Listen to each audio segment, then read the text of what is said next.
Hello, friends. We missed you. Thanks for joining us again. Hey there, and thank you for all the thoughtful comments you sent us after last week's episode. We're diving into a new topic this week, and I really hope it gets you thinking, gets you curious, reflective, engaged, and talking back to us. You're absolutely invited to do just that. So tell me, how are you doing? You look today like something's on your mind, but I can't tell if you're actually worried or maybe it's just that mysterious smile you've got going on there. Can I be honest with you? There's actually something that's been on my mind all week as we've been getting ready for this week's discussion on the Parsha, and I'm just wondering how to bring it up. Now you've got to tell me. You know what? I thought maybe I'd throw it out there as a bit of a challenge, see if you'd play along with me. I'm in. Go for it. So here we are, Parshat Pinchas, right? But what if, just hear me out for a second, what if this week we don't talk about Pinchas at all? How does that sound? Whoa, wow. Did not expect that. Give me a second to figure out if I'm up for this challenge. So what's this other topic you're thinking of? Now I'm curious. Okay, so here we go. You know how later in the book of Devarim, Moshe is going to deliver his long farewell speech to the people of Israel.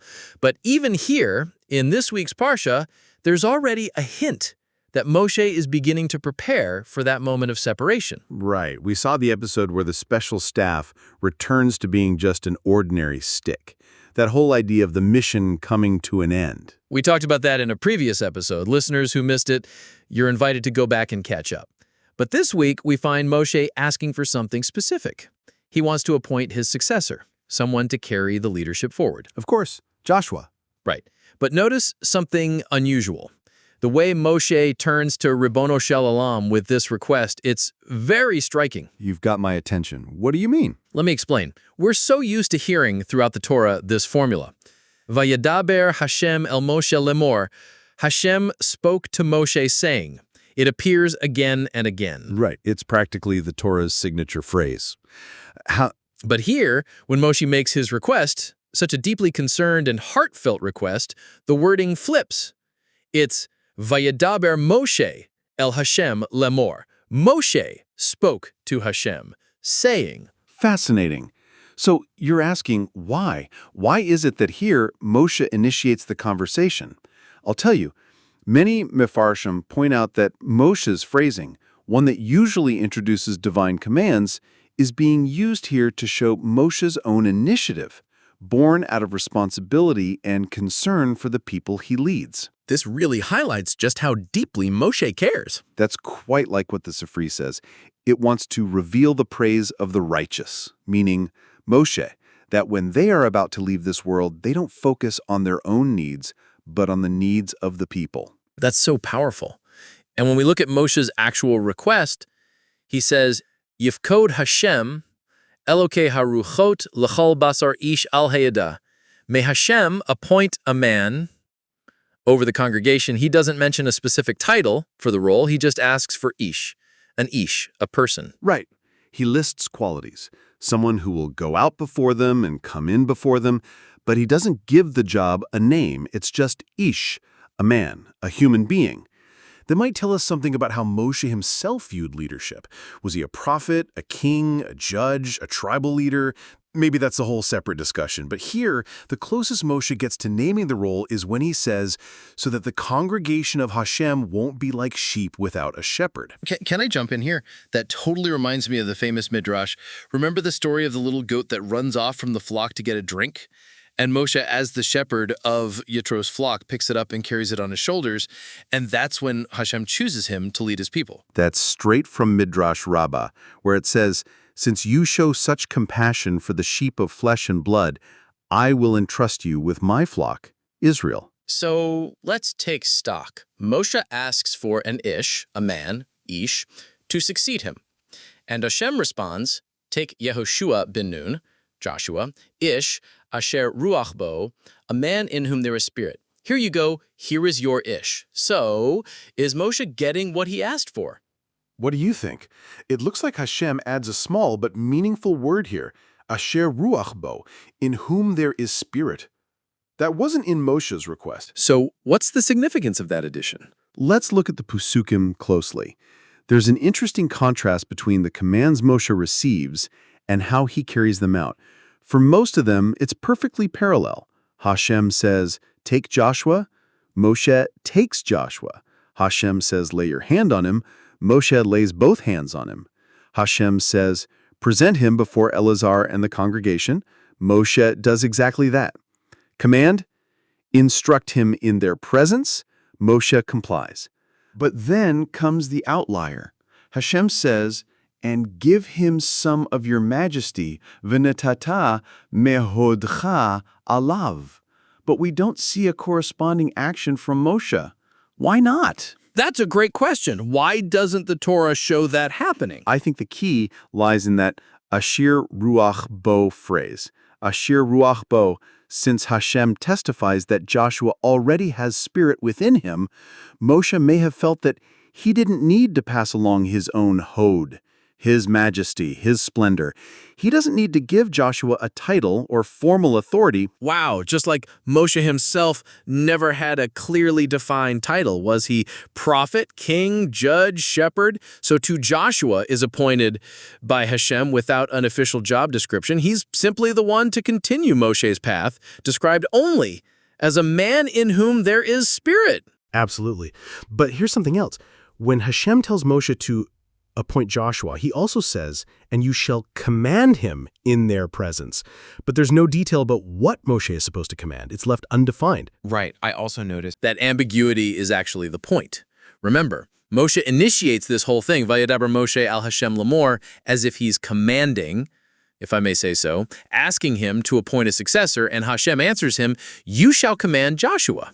In a way, he's flipping the mirror. If you, Moshe, believe the people need someone to stand between them and me, then you must also command your successor to accept this role, not as a job, not as a title, but as a continuation of your own personality and responsibility. That's it. Moshe isn't passing on a role. He's passing on a piece of himself. That's why when the Torah describes Moshe laying hands on Joshua, it doesn't mention giving him that hod, the glory, just like he doesn't give a title. Because that kind of authority doesn't transfer through a ritual, but the personality, the leadership, the care, and the sense of responsibility, they continue and are passed on from Moshe to Joshua. And you know what? Hashem never actually commands Moshe to appoint a successor. Even when Hashem tells Moshe his time is near, it's implied that maybe the people can now connect to Hashem more directly. But Moshe, in his greatness, takes it in a practical direction. He won't be there, and the people need a leader. He asks that even after his death, there will be a man over the community who will go out before them and come in before them, who will lead them out and bring them in. Good point. And that's where Hashem responds by saying, Joshua already comes with the built-in trait of Ish Asher Ruach Bo. It's who he is. That ruach, that inner spirit, the care, the capacity to lead with character, Hashem sees it already in him. And still, he tells Moshe, you must command him in their presence. Because to fully step into this kind of leadership, not a position, not a title, but a responsibility, Joshua has to accept it personally. He has to hear it from Moshe. You know what, my friend? You totally rose to the challenge I threw at you at the start. So let me ask, just to be a bit practical, like Moshe, what takeaways can we offer our listeners this week? Ooh, challenge accepted. Again. Let's see. I think one clear message is about leadership. Every one of us is a kind of leader in some context. And leadership doesn't have to come with a fancy title or role. It can emerge from a sense of internal responsibility. If you care about the people around you, you can lead, even without a formal position. That speaks to me so deeply. I think caring is the foundation of true leadership. A lot of people want to take initiative, to lead the charge, to make things happen, and that's great. But maybe before we run forward, we can open our hearts and ask, what does our community really need? And you know what else? Not everyone has the same personality. Some people are more charismatic, others more quiet. But I really believe that even someone who's struggling, who needs courage just to move forward, that too is leadership. Preparing for the unknown, facing the future even with uncertainty. Just like Moshe did, that's part of being a leader too. And speaking of the future, we saw here how leadership is handed over to the next generation. So I'll add this. When we pass things forward to our kids, students, even friends, it's not enough to pass along roles or duties. We have to pass the spirit, the values, the care, the character that allow the next generation to grow their own voice and their own leadership. I couldn't have said it better. Thank you. I really learned some beautiful things this time. Thanks again, and thanks to everyone who listened. Shabbat Shalom. It was such a pleasure to connect, and I'm already looking forward to next time.